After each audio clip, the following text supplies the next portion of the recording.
প্রয়োজন লাগলে বিএনপির একটা বি টিম তৈরি হইব। কিন্তু আওয়ামী লীগ মতাদর্শের মানুষ বাংলাদেশে দেখতে চাই না, কারণ আমরা চাই না যে আপনারা 5 বছর পরে অবশ্যই আমরা রাষ্ট্রীয় নির্বাচন করেন, আপনারা 2025 সালে 26 সালে সরকার গঠন করেন, 31 সালে আপনারা আর ক্ষমতা যেতে পারতেন না। এটা বাংলাদেশের বাস্তবতা মেনে নিতে হইব। 2024 সালে যে ভুল করছে, 2000 মানুষের উপর হত্যা করছে, 30,000 মানুষের পঙ্গু করছে, এই পঙ্গুত্বের বিচার আগে করতে হইব, তারপরে ওদের রাজনৈতিক অধিকার অবশ্যই আমরা চাই। বিচার না হইয়া 2 দিন পরে আবার আপনারা ক্ষমতা চাইবেন। অলরেডি আওয়ামী লীগের নেতাদেরকে আপনারা জায়গা জায়গা অলরেডি সাপ্লাই করে দিচ্ছেন। আমরা চাই রাষ্ট্র ক্ষমতাতে একটা গণতান্ত্রিক ব্যালট বাক্সের মাধ্যমে একটা জনপ্রতিনিধি আসুক আমাদের এলাকা। মানুষটা হতে হবে দুর্নীতি মুক্ত, এমনকি বাংলাদেশ বন্দী। কিন্তু কারো আমরা চাই না যেভাবে রাস্তার মোড়ে মোড়ে মানে ছাতা তুলতেছে ওইগুলা। আমরা তো মনে করেন বাংলাদেশেরই নাগরিক, আমরা তো প্রবাসে থাকি, দেশে থাকি, আমরা যাতায়াত আছে, এলাকার মানুষের সাথে পরিচিত আছে। 80% ছাদা বর্তমানে বাংলাদেশের ভিতরে বিএনপি নিয়ন্ত্রণ করতেছে। ইউনিয়ন থেকে গ্রাম পর্যন্ত, গ্রাম থেকে আপনার শহর পর্যন্ত বিএনপির একেবারে উচ্চ লেভেলের কমিটির যারা সেক্রেটারি, এরপরে আপনার মহাসচিব, জেলা পর্যায়ে, ওরা এই চাঁদাবাদের সাথে যুক্ত। আপনি এইগুলা তখন ক্ষমতা যাবেন, এগুলার কিভাবে নিয়ন্ত্রণ করতে পারবেন? আর দ্বিতীয় যে প্রশ্নটা, ভোট অবশ্যই যদি এই ছাত্র আন্দোলন যদি ব্যর্থ হইতো, 2024 সালের যে ছাত্র আন্দোলন, আগস্টের আন্দোলন যদি ব্যর্থ হইতো, সবার আগে আজকে আমাদের ছাত্র ভাইদের অন্তপক্ষে খুঁজে খুঁজে 30,000 মানুষ হত্যা করল হইলে। এটাও বুঝতে হইব যে আপনারা এখন যে নির্বাচনটা চাচ্ছেন, এই নির্বাচনটা 2029 সালে হওয়ার কথা, কিন্তু আপনারা এই সরকারের আর একটা বছর সুযোগ দেন। অন্তপক্ষে আওয়ামী লীগ মতাদর্শের যে মানুষগুলো বাংলাদেশে আছে, 14 দলের ভিতরে যারা, ওদের ভোট কেড়ে ওদের নাগরিকত্ব অধিকার বাংলাদেশের বাতিল করা উচিত।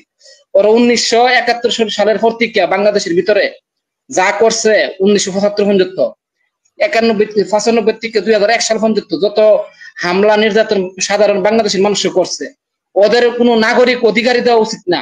এই বর্তমান যে 24-এর যে যমুনা, আমাদের উচিত আওয়ামী লীগের বাড়িঘর গুলো বুলডোজারকে ভেঙে দেওয়া। কারণ এই 24 সালে আমার একজন বন্ধু, ওর চোখে গুলি করছে 2টা ছাত্রলীগ যুবলীগের নেতা কর্মীরা। আপনারা ওদের পক্ষে আবার গান আমরা চাই না। আমরা আওয়ামী লীগের কোন 14টা দল আছে, আওয়ামী লীগের 14 দলের রাজনীতি, এমনকি ওদের বংশপঞ্জিত বাংলাদেশের কোনো প্রয়োজন নেই। আমাদের কিসের প্রয়োজন? আওয়ামী লীগ বলতে বাংলাদেশের কোনো দলের দরকার নাই।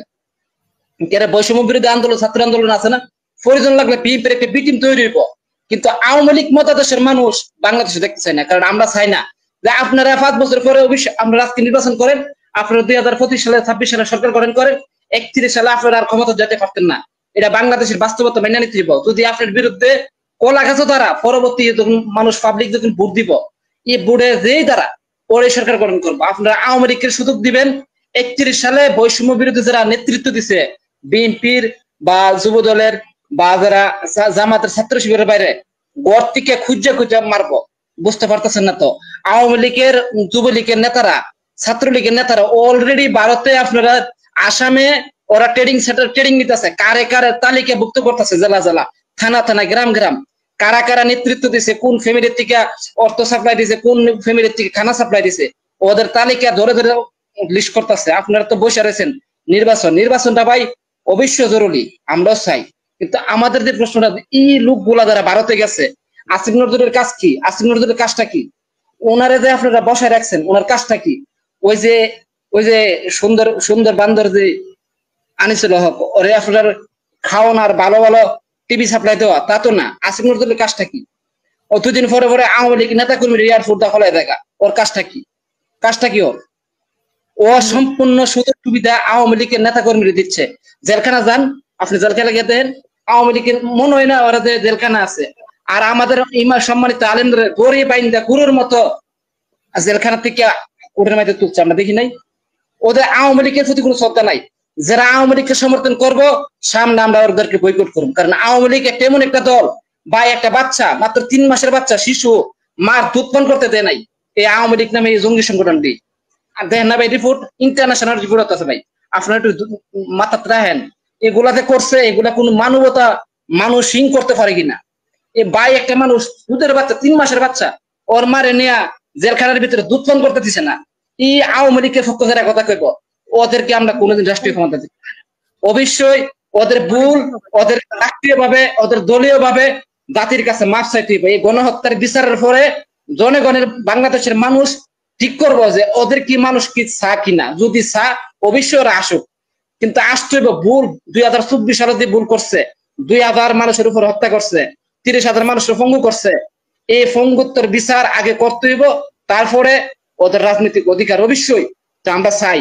বিচার না হইয়া দুদিন পরে আবার আপনারা ক্ষমতা যাবেন। অলরেডি আওয়ামী লীগের নেতাদেরকে আপনারা জায়গা জায়গা অলরেডি সাপ্লাই করে দিচ্ছেন, আমরা দেখি, আমাদের কাছে তথ্য আছে, যদি চান হাজার হাজার প্রমাণ দিতে পারি। আমরা প্রবাসীরা, আমরা কিন্তু নেটওয়ার্ক আছে। আমি আপনারা বলি, উলামা লীগ নামে একটা আওয়ামী লীগের একটা সংগঠন আছে, ওদেরকে জঙ্গি তৈরি করতেছে ভারতে। ওদের প্রায় 70 জন সদস্য অলরেডি মেঘালয় রাজ্যের ভিতরে প্রশিক্ষণ দেওয়া হইতেছে। বাংলাদেশের 64টা জেলার ভিতরে বোমা হামলা হয়েছিল। এই বোমা হামলার জন্য আবার রিপ্লাই করতে পারে, যে নেক্সট যে সরকারটা আইব ওটার কিভাবে বিতর্কতি করতে পারে, ওই চিন্তা উলামা লীগের যে মুসলিম গুলা আছে বাংলাদেশি নামদারি, ওরা কিন্তু বাংলাদেশের নাগরিক। এই উগ্রবাদীরা অলরেডি মনে করেন ভারতের প্রশিক্ষণ নিতে আছে। আপনারা এইগুলার কিভাবে রোধ করবেন? আপনারা আছেন সাদাবাজি টেন্ডারবাজির মাধ্যমে। ভাই আমরা চাই অবশ্যই সুচির বাংলাদেশ, অবশ্যই গণতান্ত্রিক বাংলাদেশের দরকার, কিন্তু এই জিনিসটা মাথায় রাখতে হইব যে আপনারা 5 বছর পরে আপনারা অবশ্যই চেঞ্জ হবেন। আপনারা পরে দিয়ে ক্ষমতাটা দেব অন্তপক্ষে একজন বাংলাদেশ মানুষের কাছে যাক। আমরা চাই বৈষম্য বিরোধী বা নাগরিক কমিটি নির্বাচন করলো, সর্বোচ্চ 15টা আসন পাইব, 20টা আসন পাইব, তা তো আমরা অবশ্যই চাই। আপনারা যেটা করতেছেন এটা অনিত্যের লং। বিএনপি আওয়ামী লীগ দরকার অন্তত ভাবে। বিশেষ করে বর্তমানে আফা আমাকে শেষ করে সুযোগ দেন। আমি চাই যে উলামা লীগের যে নেতা কর্মীরা ভারতে গেছে ওদের প্রতি আইডেন্টিফাই করো অন্তত পরিচয়, কারণ ওদের লিস্ট আছে, তালিকাভুক্ত লিস্ট আছে। আমি এমনকি 3 জন মানুষের নাম কইতে পারি, কম না, কারণ পার্সোনাল সিকিউরিটি লেগে, কারণ নিরাপত্তা দিতে পারবে না। আমি জানি এবং তথ্য আমার কাছে আছে 70 জনের উপরে এই মেঘালয় রাজ্যের ভিতরে অলরেডি জঙ্গি প্রশিক্ষণের জন্য গেছে। আমি মালদ্বীপ থাকি, অবশ্যই আমি তথ্য দিয়ে বলতেছি কথা, যদি প্রয়োজন লাগে আমি তথ্যগুলো দিব। এই যে মনে করেন নেক্সট আপনারা নির্বাচনের পরে যাবেন 2 বছর 1.5 বছর পরে এই হামলাগুলো যখন হইব, তখন কিন্তু বিএনপির উপরে দায়বদ্ধ রাইব। কিন্তু আপনারা আগের থেকে সতর্ক হন বাংলাদেশের মানুষের স্বার্থে। ধন্যবাদ। অসংখ্য ধন্যবাদ।